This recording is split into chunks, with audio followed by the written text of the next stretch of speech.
Hi, I'm here with Joe Wachter, the golf course superintendent here at Glen Country Club. Hey Joe, how you doing? Good. Can you tell us a little bit about the course, as it was back in 1904?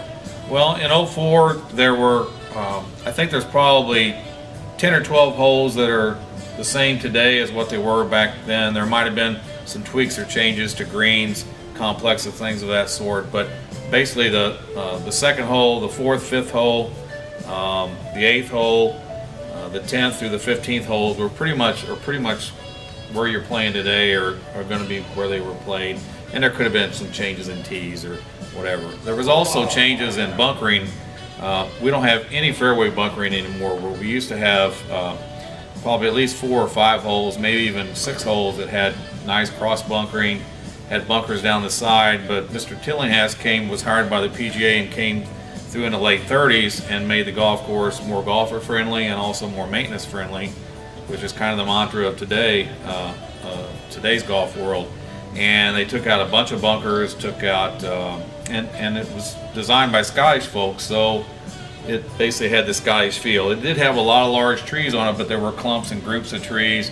It didn't have windrows of trees, kind of like we have today, which the planting's done in the 40s, 50s, 60s, and 70s. But that's because it had bunkering everywhere and it didn't need the trees. But it's a great old golf course. We redesigned through Kai Golby design last year. Bob Golby's son reshaped our bunkers, and our staff reinstalled them and made them the old style, flat bottom, deep bunkers, which you'll get to experience today. Maybe you'll just get to see them, you won't be in them.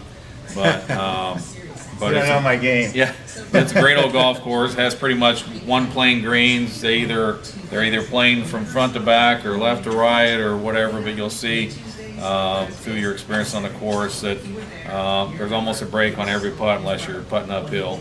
So. And my last question: what's the conditions of the course today for hickory play? It should be pretty good. It was dry, firm, and fast the last few days. We've got a little bit of moisture, but it should be pretty good for hickory play. So. Good. Well, thanks, Joe. Thank you. Thanks for having me.